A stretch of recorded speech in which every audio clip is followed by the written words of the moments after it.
Alors, elle était bien la pub? Bah ouais, je sais. Bonjour. Alors, on est le 28 septembre. 28 septembre dans le sud-est de la France, le parc du Verdon, un parc naturel. Bienvenue, si tu déboules ici, tu vas te demander où tu es. Bah c'est... Qu'est-ce que c'est? C'est une chaîne, ouais, on peut appeler ça une chaîne. Enfin, c'est des vidéos, des accumulations de vidéos tout au long d'une saison apicole. D'une apiculture loisir, parce que c'est des petits ruchers que même si tu le sais, pour vendre du miel il faut un cirette, on peut pas dire que c'est de l'apiculture professionnelle, hein. Voilà. C'est de l'apiculture loisir qui vend du miel. Il fait 20 degrés, il est 11 heures, il fait 20 degrés. Ça bouge bien, ça rentre du pollen de partout. Pas beaucoup de boulot là, rien à faire. Repositionner peut-être les languettes, hein. J'ai deux essaims qui étaient il y a un mois encore faibles. Celui-là, celui que tu vois là-bas au fond, la petite ruchette là, hein. Et un autre qui est en 10 cadres déjà, mais les deux étaient sur un petit 3-4 cadres il y a un mois. Donc ils ont été renforcés par des cadres de couvain fermés, prêts à naître. C'est du couvain qui est operculé mais foncé, tu sais. Donc sans abeilles, hein. Ça permet de rajouter de la population parce que c'est bien souvent ce qui va manquer, hein, à l'entrée de l'hiver. Même si nous, comme tu vois, on est loin de l'entrée de l'hiver, hein. 20 degrés, 28 septembre, c'est encore très beau. Et le mois prochain, on va perdre quelques degrés, mais pas plus, hein. On a une saison qui dure très très très très très longtemps. Alors fais gaffe si tu regardes ces vidéos de pas te caler entre guillemets sur mon timing, hein. Parce que moi j'ai ouvert fin février ici les premières colonies, hein. Peut-être un peu hâtivement, c'est vrai, mais enfin bon, ça n'a pas nuit. Et tout s'est très bien passé, malgré tout, selon où tu es, ça va pas être le cas, hein. Et de même, nous je te dis qu'on a encore du temps pour l'hivernage, c'est vrai, mais selon les endroits où tu es, il faut peut-être se remuer la rondelle, hein, les gars. J'en sais rien, hein, je sais pas comment ça se passe chez toi, hein. Ici, ça va, hein, on va encore avoir de belles journées, hein. Tiens, un petit point à propos pour les apiculteurs qui vont faire le concours du miel. Regarde, 43 balles 17. Alors c'est en 15 jours, hein, 28 derniers jours, mais c'est en 15 jours. Ça fait 15 jours que c'est... ça va faire en fait 700-800 balles, hein. Je suis étonné, je suis sur le cul même. Tout ça grâce à la pub, hein, aux quelques petites secondes que tu te passes à regarder ces pubs avant la vidéo. Donc ouais, hein, ça va être cool. Alors ne vous enflammez pas, hein, les gens qui veulent m'envoyer du miel déjà, machin truc. Non, non, c'est pour l'an prochain. Ça sera le miel 2020. Putain, non, pas fait d'asiatique. Attends, je vais m'occuper de lui. On peut continuer à parler, ceci dit. Tu vois, il vend sur les abreuvoirs, hein. Tu le vois? Ah, moi je le vois bien, t'inquiète. Moi je le vois bien. Enfoirés, ils sont craintifs, hein, ces fumiers, hein. Dès qu'ils entendent un bruit, ils se barrent, hein.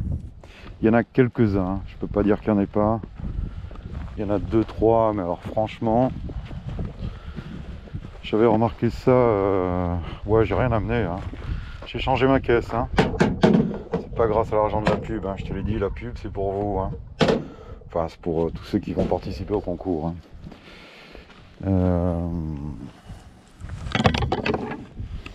Qu'est-ce qu'on disait? Ouais, vous enflammez pas pour le concours, hein. Ça sera pour fin 2020.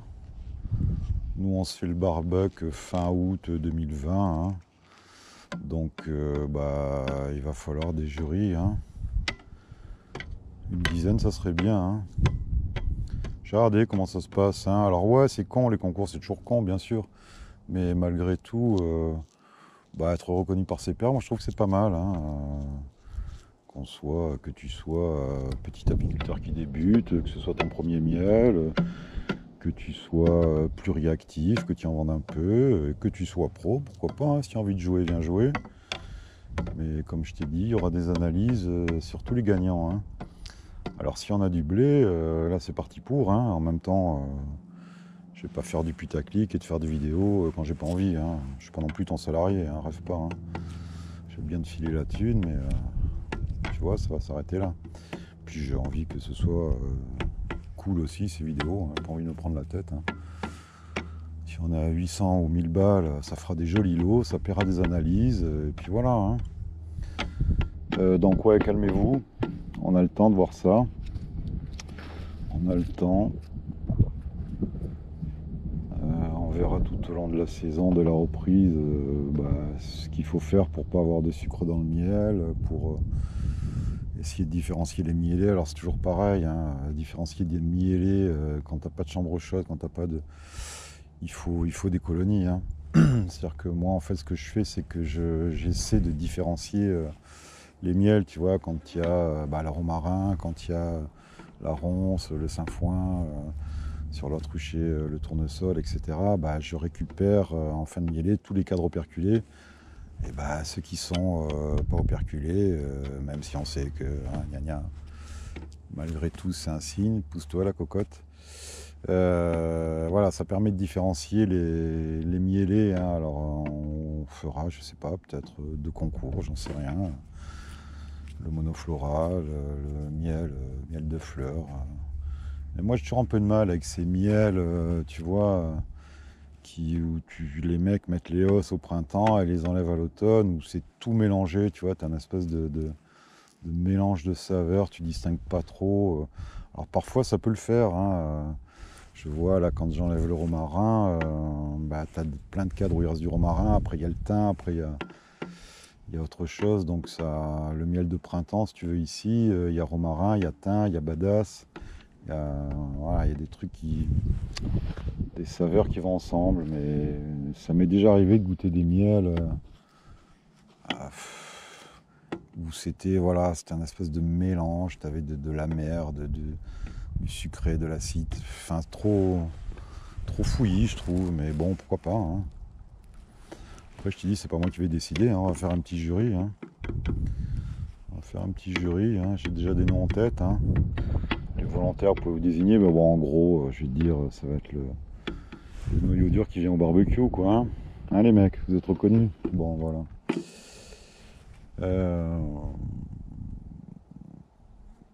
Voilà, je t'ai donné des nouvelles de ça.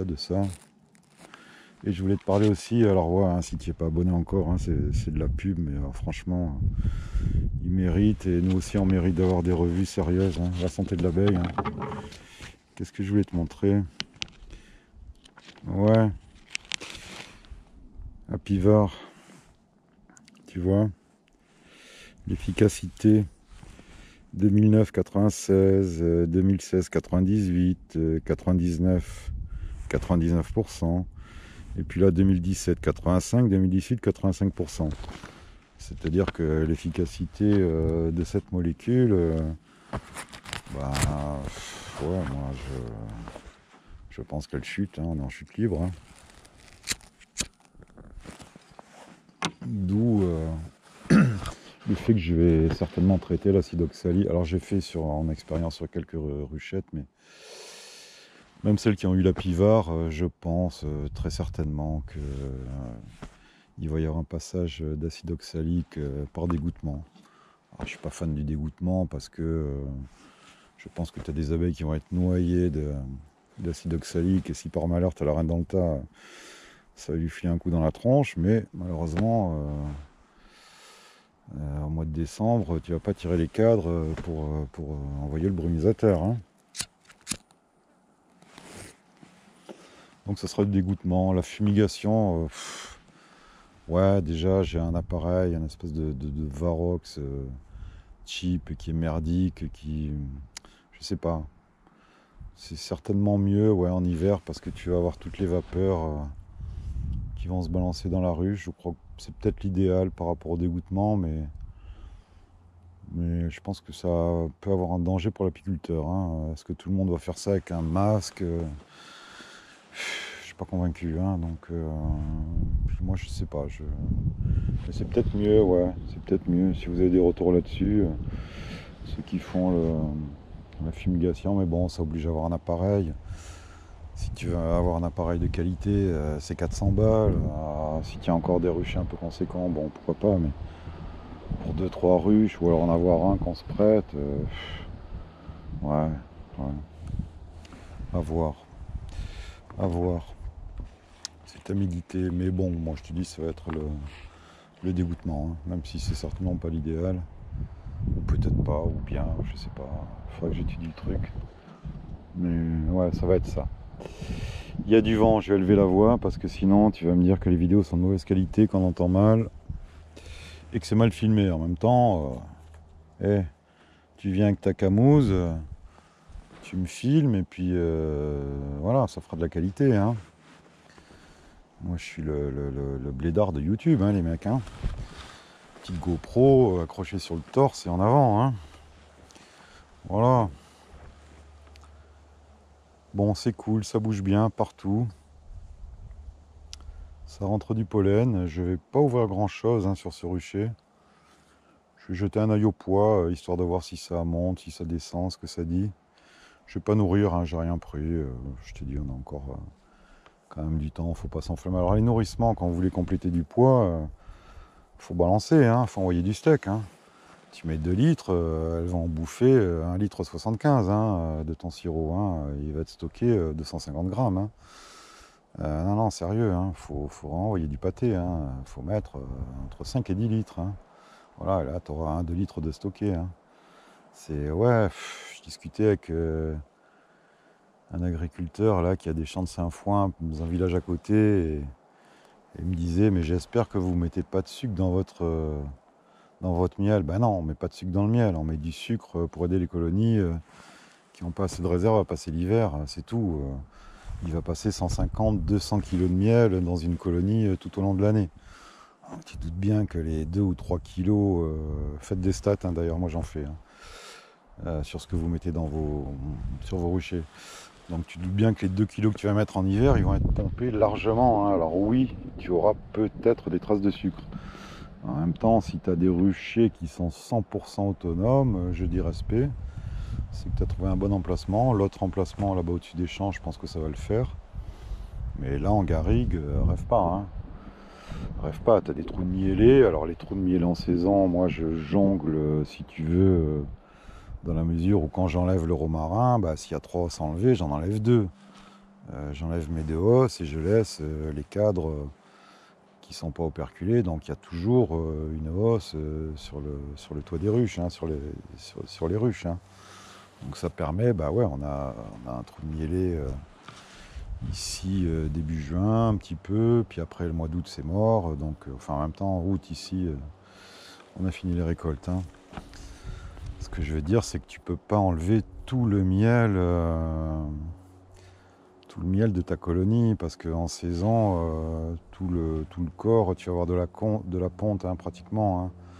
Elles vont vraiment s'acharner à monter le miel dans les os, hein. Donc, si tu enlèves tout, bah ouais, si tu as 15 jours de pluie, du froid, un trou de mielé, qu'est-ce que tu fais? Tu rajoutes du sucre? Ah non. Alors je sais ce que tu vas me dire, hein, il y en a cette année beaucoup qui en nourrit en saison, hein. Bah oui, bah, plutôt que de faire crever tes colonies, qu'est-ce que tu veux faire? Évidemment, hein, nourrir, hein.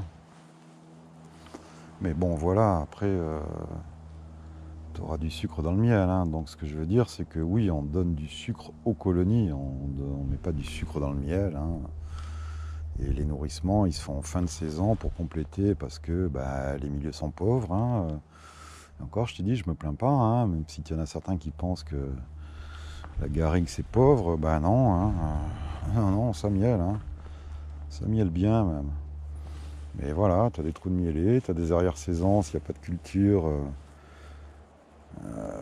genre luzerne, tournesol, machin, bah elles ont du mal à... Et encore que tournesol sur votre rucher, je vais le récolter certainement, hein, donc c'est pas évident de faire du miel, hein. C'est pas évident, hein. Moi, au bout de 5 ans, j'ai attaqué la 6e année, je commence à peine à comprendre, si tu veux, hein, donc on verra ça. On verra ça.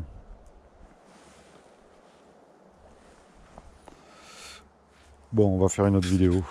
Ça va être trop long, hein. Donc, en résumé, bah, on a fait de la thune. C'est cool. Et puis voilà, hein.